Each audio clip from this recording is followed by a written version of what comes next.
Баршаңызға қайырлы күн. Ұстаған оразаларыңыз қабыл болсын.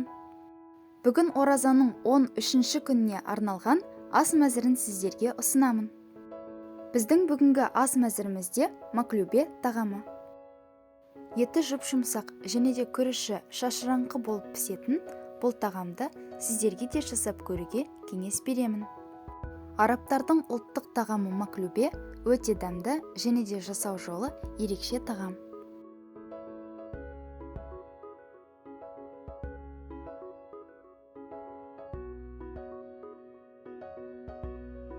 Және де бүгінгі біздің ас мәзірімізде өте дәмді жұп-жұмсақ болып пісетін балды торттың рецептісі де бар.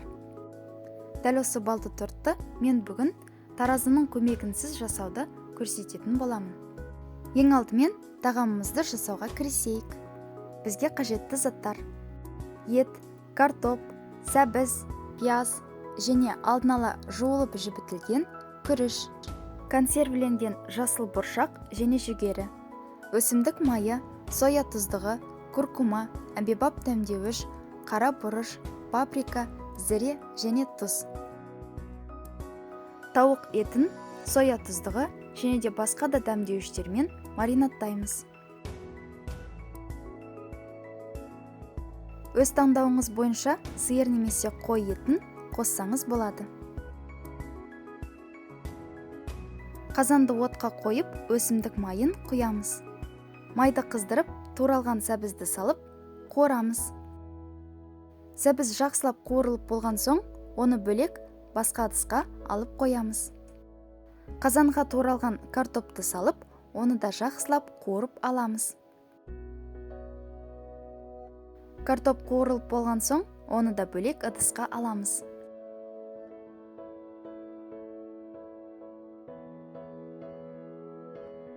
Қазанға пияз салып, қуырамыз.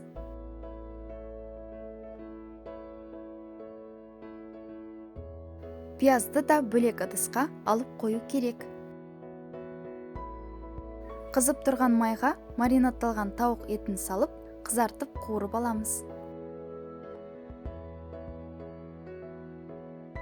Содан соң үстіне қой немесе сиырдың етін салып, оны да жақсылап қуырып аламыз.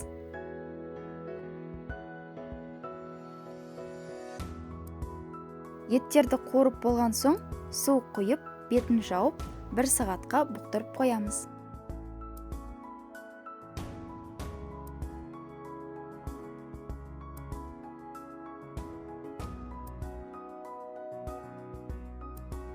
Біздің етіміз дайын болғанша, балды торттың коржын пісіреміз.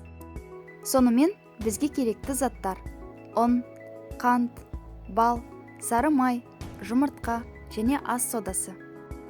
Ыдысты отқа қойып, үстіне сары май, бал және қантты салып, ертіп аламыз.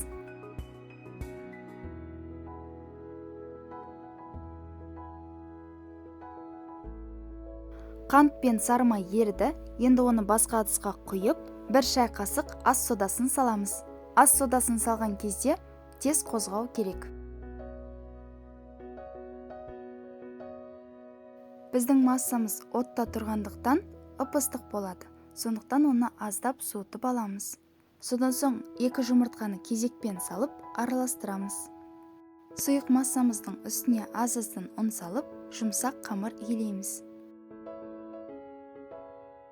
Балды торт пен маклюбенің рецептін видеоның астына описанияға қалдырамын.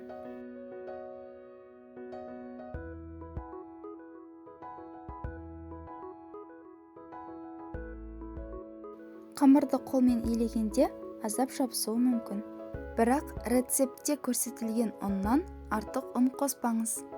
Қамырды илеп болған соң, бірден бөліктерге бөлеміз. Мен бұл қамырды 8 бөлікке бөлдім. Сіз өз қалауыңыз бойынша 12 немесе 10 бөлікке бөлсеңіз де болады. Қамырды бөліктерге бөлген соң, бетін жауып қойсаңыз, қамыр тез әрі оңай жайылады. Қамырды жайып болған соң, оны бірден дөңгелек етіп кесіп аламыз. Мен диаметрі 23 сантиметрлі қалыптың көмегімен кесіп алдым. Қамырды дөңгелек етіп кесіп болған соң, шеткі бөліктерін де қалдырамыз. Қамырдың бетін вилканың көмегімен немесе осындай құрылғымен тесіп шығамыз. Көріп тұрғандарыңыздай, біздің барлық корждарымыз пісті, және де шеткі бөліктері оңай алынады. Ал енді тортымыз тұра тұрсын, тағамымызға оралайық. Біздің етіміз де 1 сағат уақыт қайнады. Енді қазанның ішінен етін және сорпасын басқа ыдысқа аламыз. Бос қазанның ішіне етті қайтадан біртіндеп салып, еттің үстіне пияз саламыз. Содан соң сәбіз бен картопты салып шығамыз.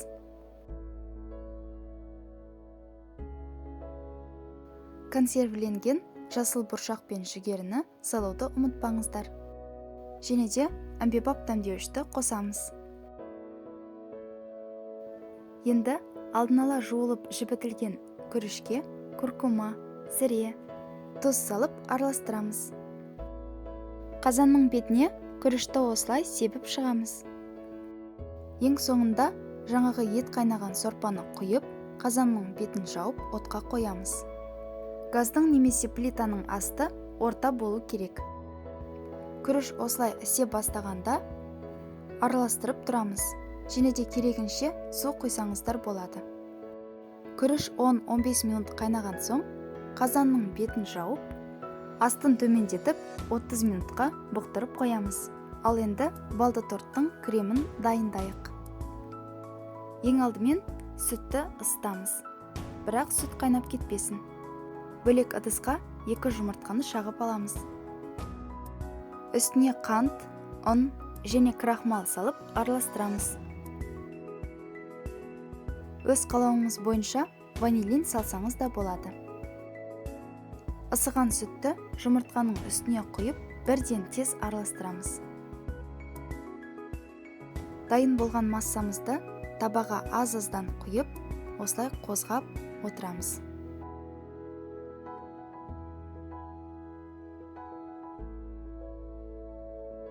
Міне, бізде осындай қою крем шығуы керек. 180 грамм бөлме температурасында тұрған сары майды миксермен аздап араластырып аламыз. Содан соң суыған қайнатпалы кремді аз-аздан сары майдың үстіне салып, оны да миксермен араластырып аламыз. Қайнатпалы крем міндетті түрде суыған болуы керек. Және де қайнатпалы кремді бірден барлығын салмаңыз. Бізде осындай майлы қайнатпалы крем дайын болды. Енді тортты құрастыру ғана қалды. Мен торт тегіс болып шығуы үшін осындай қалыпты қолдандым. Бірақ бұл қалыпты қолдану маңызды емес.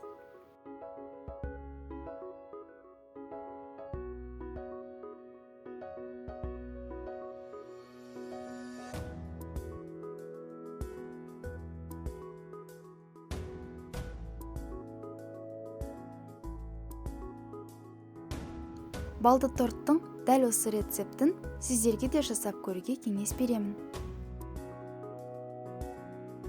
Міне, біздің тағамымыз да дайын. Бұл тағамды қозғауға болмайды. Осылай қазанда аударып салу керек.